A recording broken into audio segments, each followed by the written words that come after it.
Desafíos de las relaciones ministeriales. Había terminado de predicar en una de nuestras iglesias, y después, en el altar, un adolescente alto y apuesto tomó mi mano y me hizo preguntas muy importantes. Quiero que mi vida valga la pena para Dios. ¿Cómo puedo hacer que eso suceda? ¿Cuáles son las cualidades en la vida de las personas que les hacen ser eficaces para cambiar el mundo? ¿Qué puedo hacer o en qué puedo pensar ahora, para que Dios me use con eficacia durante toda mi vida? Indiqué un personaje bíblico en cuya vida los acontecimientos y opciones le dieron una tremenda respuesta a sus preguntas. La vida de José está registrada en Génesis 37, 50, y la esencia de José está descrita por los mismos labios del faraón. ¿Acaso hallaremos a otro hombre, como este, en quien esté el Espíritu de Dios? Génesis 41, 38. Al final de mi vida, me gustaría que alguien dijera lo mismo de mí. Cuando miro la vida de José, encuentro a un líder, con sueños y visiones, dones y arduo trabajo. Veo todas las características de un ministro exitoso. Pero él tuvo algunas personas difíciles en su vida. El episodio que implica a la esposa de Potifar fue un ataque del exterior. Esperamos los ataques del mundo. Pero, ¿cómo manejamos los ataques desde adentro de nosotros? ¿Qué fue lo diferente en José? ¿Qué cualidades lo hicieron poderoso en Dios, un eficaz cambiador del mundo? Lección 7.1 Respondiendo a los desafíos ministeriales. Objetivo. 7.11 Explicar la necesidad de tener un concepto elevado de Dios. Lección 7.2 El arte del perdón. Objetivos. 7.21 Explicar cómo se inicia interiormente un espíritu de perdón. 7.22 Contrastar perdón y olvido. Lección 7.3 El proceso del perdón. Objetivos. 7.31 Explicar dos clases de heridas relacionales que requieren de perdón. 7.32 Describir el primer paso en el proceso del perdón. 7.33 Describir los beneficios del perdón al perdonador. 7.34 Identificar los desafíos para el proceso del perdón. Respondiendo a los desafíos ministeriales. Un concepto elevado de Dios. José tenía un concepto elevado de Dios. Él veía que Dios estaba a cargo de su vida y del mundo, vivo e involucrado en los acontecimientos humanos. José tenía una comunicación íntima con Dios, un sentido de que todo lo que le pasara estaría relacionado directamente con el todopoderoso Dios. Explicar la necesidad de tener un concepto elevado de Dios. Las personas como José tienen perspectivas espirituales. Sea que llegue el dolor o el éxito, ellos ven esto como parte del plan de Dios en su vida, ya que Él está a cargo. Por ejemplo, José sabía que sus hermanos le vendieron como esclavo, pero también sabía que estaba ahí por una razón. Años después, cuando José vio a sus hermanos, dijo: ¿qué significa tener un concepto elevado de Dios? Dios me envió delante de vosotros, para preservaros posteridad sobre la tierra, y para daros vida, por medio de gran liberación.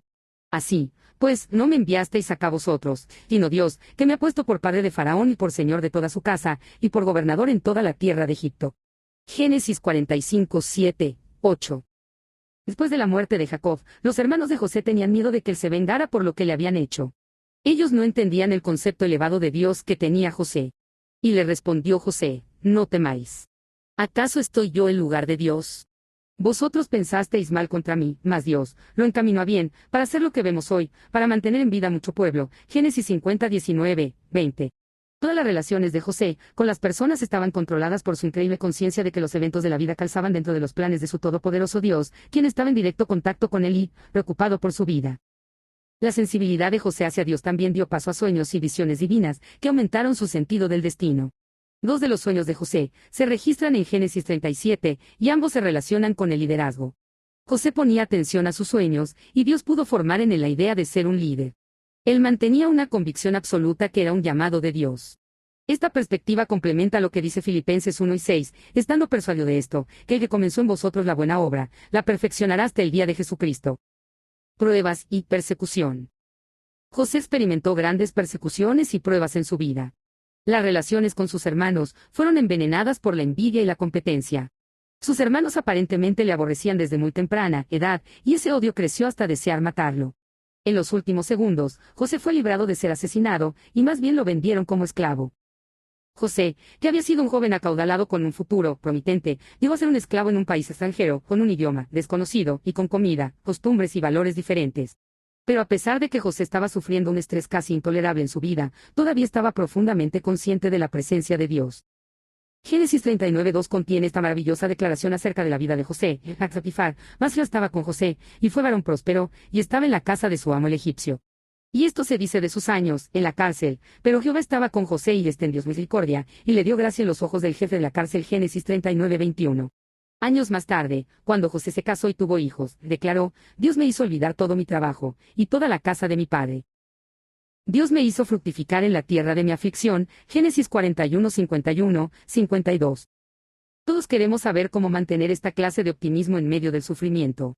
No comenzamos a tratar de pensar positivamente acerca del sufrimiento y de los problemas. Empezamos por desarrollar un concepto preciso de Dios.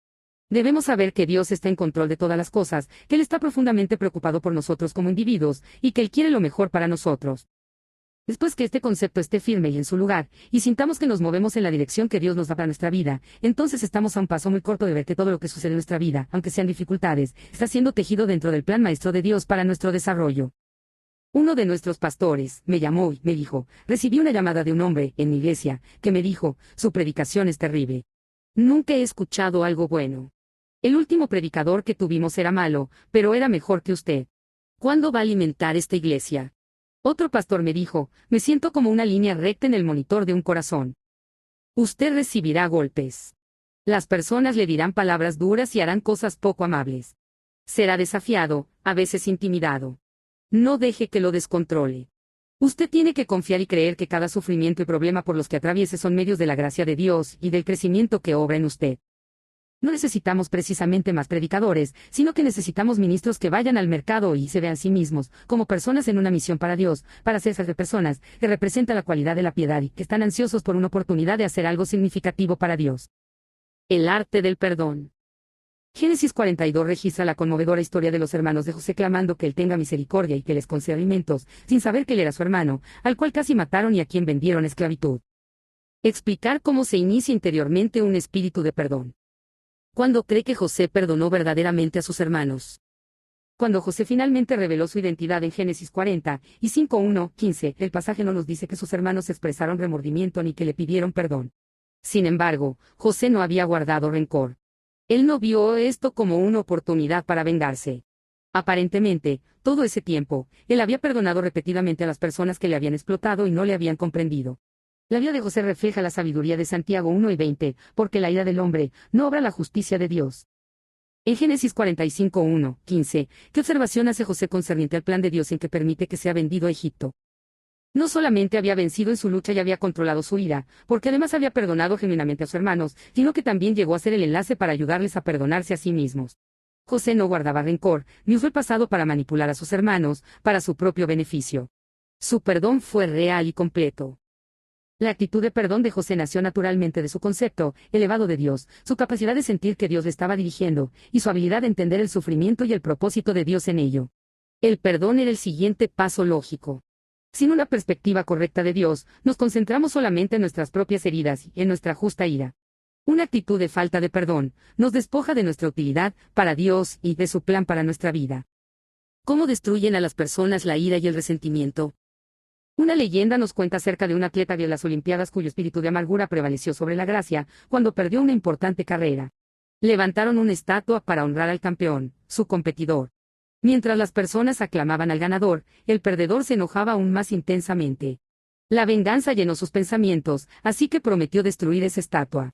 Cada noche, secretamente, desgastaba con un cincel la base de la estatua.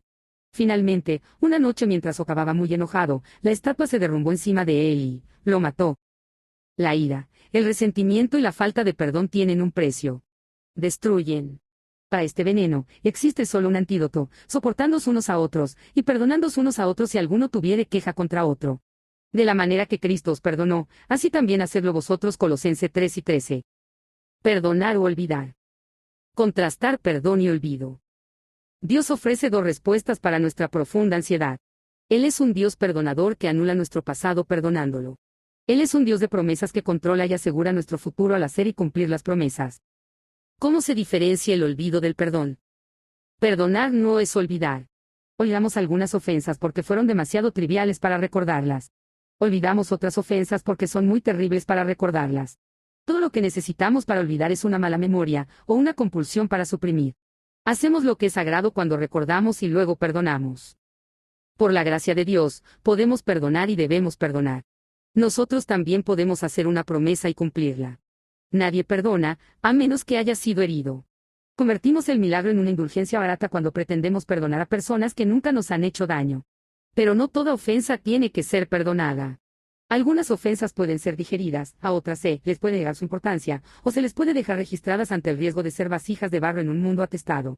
No debiéramos tratar de perdonar cuando todo lo que se necesita es simplemente ejercer un poco de generosidad espiritual. Considere las siguientes ofensas. Las molestias. Nos molestamos con las personas que llegan tarde a una cita, que cuentan historias aburridas durante la cena, y al ponerse delante de nosotros en la fila para pagar una cuenta. Los fracasos.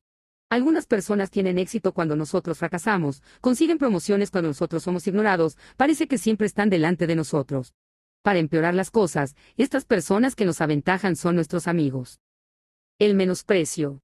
Las personas que deseamos que nos tomen en cuenta no lo hacen, los profesores que adoramos olvidan nuestro nombre, los pastores que amamos nunca nos invitan a su círculo de amigos.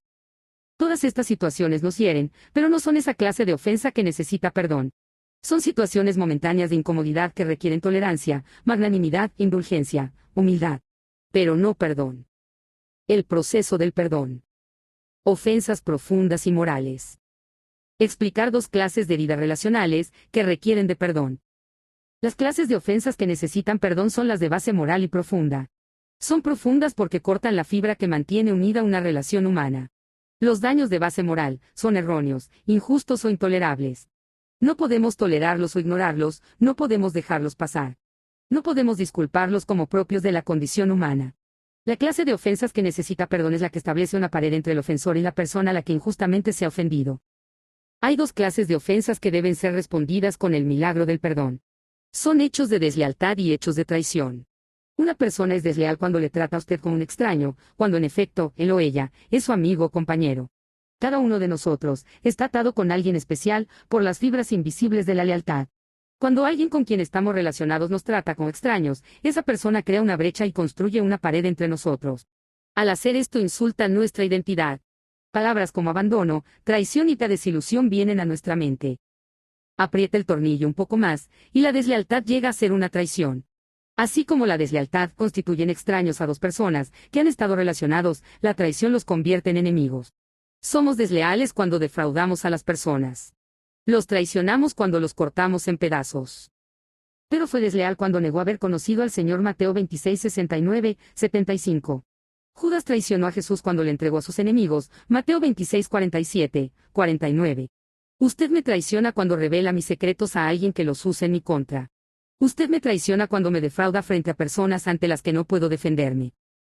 Estos ejemplos tienen todos el mismo rasgo de dolor. Alguien que está comprometido a estar a su lado, se vuelve en contra de usted como su enemigo.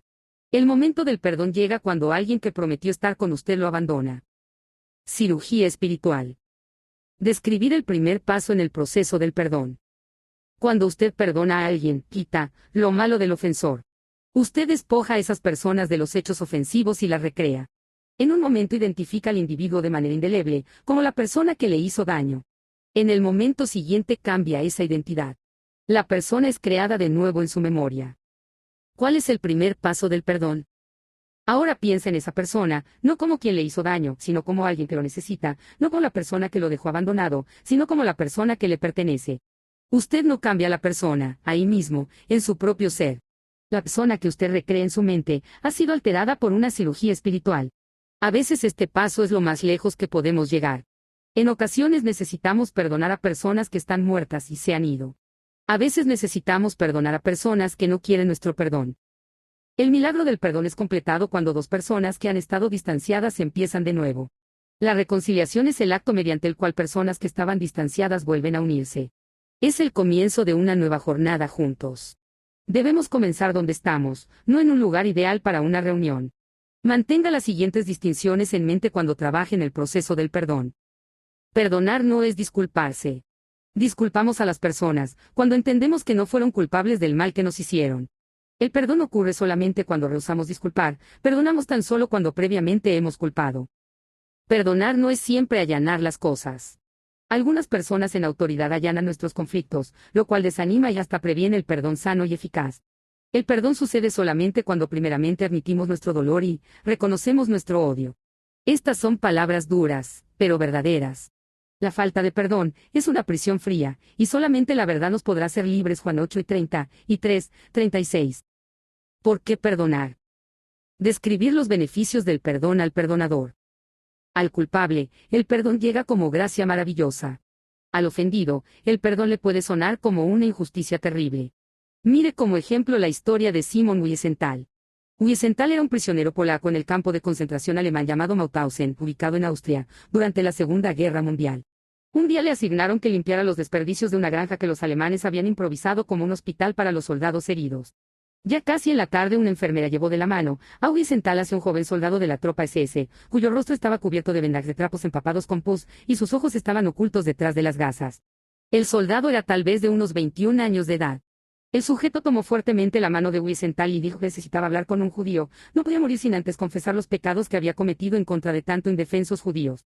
Él sentía que necesitaba ser perdonado por un judío antes de morir. Entonces le contó a Wiesenthal la terrible historia de cómo su batallón había disparado a judíos, padres y niños, que trataban de escapar de una casa, que había sido incendiada por soldados SS. Wiesenthal escuchó toda la historia de ese joven, moribundo, primero la historia de su inocente juventud, y luego la historia de su participación en el mal. Finalmente, Wiesenthal retiró su mano bruscamente y salió del lugar. No dijo nada, no le perdonó. Wiesenthal no lo hizo. No podía perdonar. Pero no estaba seguro si hizo lo correcto. Wiesenthal 1976. Wiesenthal terminó su historia con la siguiente declaración. ¿Qué habría hecho usted?